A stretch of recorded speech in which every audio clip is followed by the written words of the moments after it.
knead up a bit of clay, because clay's better if it's kneaded up a little bit. And where's this clay source from? This one's Staffordshire. Via a wonderful company called Pottery. But basically, the process that they use to create this workable clay is largely the same as the Romans would have done, except they will be using an industrial machinery. The Romans would have been mixing clay to liquid form, slip, letting it settle out, getting the coarser stuff to the bottom and the finer stuff to the top, drying it back out and using it in layers according to what they wanted to do with it. What you get is something which is wonderful for colour coating the pot, but any residues left have to be thrown away because having added the soda ash to it, you can't get it to then become the pot. Right, so stick wheel, fast wheel. So what you do is you get it going nice and quickly, and then while it's spinning, you do as much work as you possibly can. And of course, the wheel seems to have been invented in southern Iraq, probably about 3,500 BC. Finally gets to Britain with the Romans in 43 AD. We were a bit slow off the mark. You don't want to rush into these things, do you? So there we go. But what it does allow you to do is to very quickly form up a pot. There we go. That's the question I always get asked. No, simply because you spend about 2 or 3 seconds spinning it, and then you spend quite a few seconds working the pot. And if I've got somebody who is hanging around doing that, I'm going to have them digging, preparing clay, chopping wood for the kiln, doing all the other hard work. And I think if you'd gone to a Samian workshop, you would have found quite a lot of potters working on kick wheels, I'll be honest. Most Samian potters probably didn't work on stick wheels, but most jobbing potters, most other potters almost certainly did. The reason I haven't brought a kick wheel with me today is it's a bit big to put in the car. But it does allow you to demonstrate the process. So what I'm throwing is a bowl which is relatively thick, slightly chunky, right. I want it to be quite smooth, so what I'm going to do is just trim off some bits. Instead of digging down to the tools he wants. There we go. Looking it into there, that's what I want. Thank you very much. There we go, because I want to cut in underneath there. Just get rid of that. Put that down there. There we go.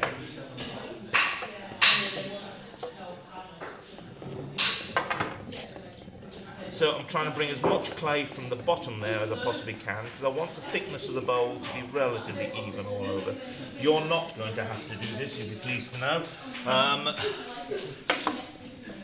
But if anybody did want to have a go on this wheel today, I wouldn't object strongly, but it is messy.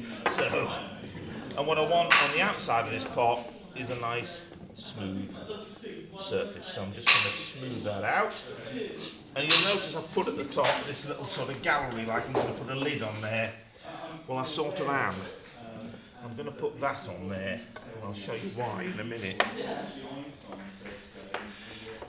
There have been finds from sites in France of discs with a hole in the middle, some of which are definitely kiln furniture made out of ceramic, some of which I suspect are actually this tool, which is a carrier to allow you to lift the pot off the wheel. There we go. And that allows you to put that on there, spin that round, turn the clay back over the top of it. Now what I can do is undercut that,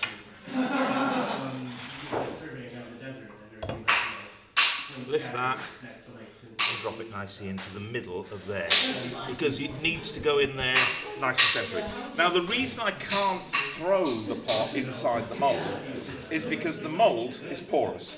It absorbs moisture from the clay as soon as that clay goes in there, which is why it works as a mould. But it also means that I can't throw a lump of clay in there and throw it, because it'll just detach. It'll detach straight away.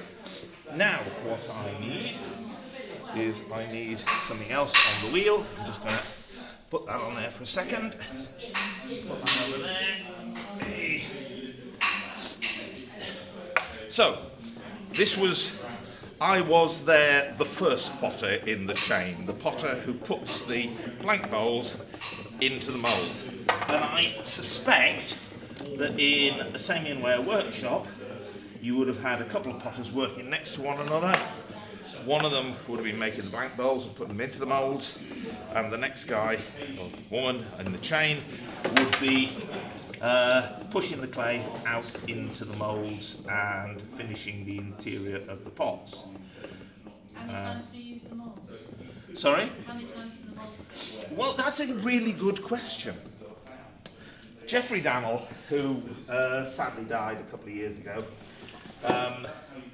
great doyen of the study group for Roman pottery, we had several long conversations. He said to me that he thought that Samian potters used the moulds maybe 10 times and then threw them away. And I said, Geoffrey, they'll last forever. Yeah, but he thought that maybe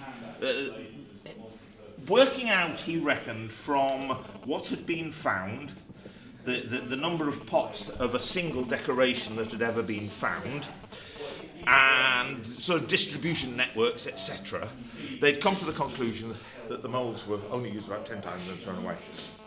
And I said, some of the moulds that I've got have been used hundreds of times and are still perfectly functional. And he said, yeah, but he thought maybe the traders who were trading Samuel Ware were putting pressure on the potters not to make too many, because they didn't want too many people having them. And I thought, well, these are being distributed over the whole Roman Empire. So he actually sent me some bits of Roman mould.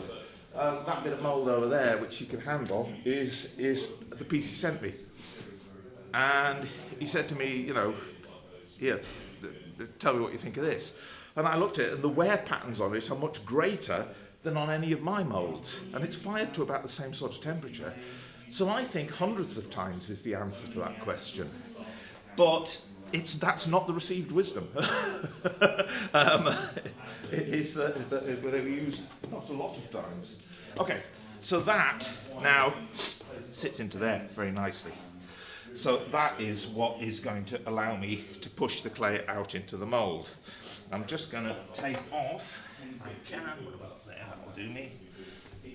Just going to, actually I can probably pull that back, yeah I can. Right, I'm just going to pull that back. There we go, and that will now come off. Whoops. Good. Don't worry, that's not a problem. Oh, there's not a problem. He said quickly, because I actually want a bit of the top clay anyway to go around here to hold that in place. So what I do each time is I sort of seal that in there just to make sure it doesn't move. And actually the wear patterns on the thing there suggests that they've been doing the same. There's sort of wear around there where that's been put into place. Okay, so I've got my mould on the wheel in the centre. I have there, a sponge, that's what I want. Good. Okay, and what I do now is I firstly stick that into the bottom of the mould. There we go, round and round.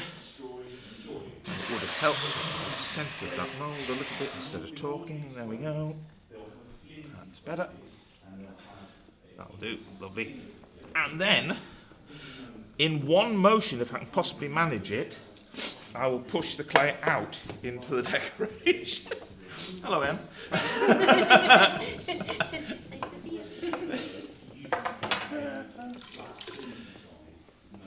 And that will go out into the decoration, working from the bottom to the top. One time round, two times round.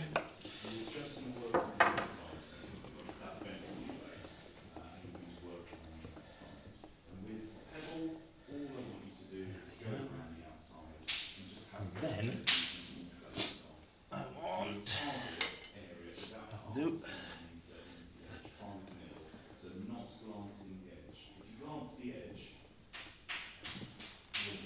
Yeah. Whoop. There we go. Come back. Don't spray over everybody. There we go. Can get messy. And to finish off, the top end of this mould.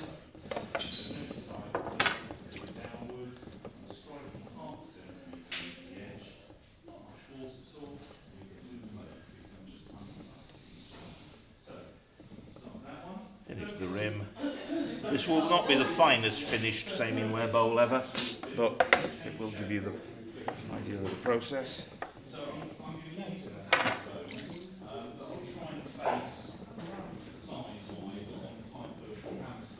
There we go.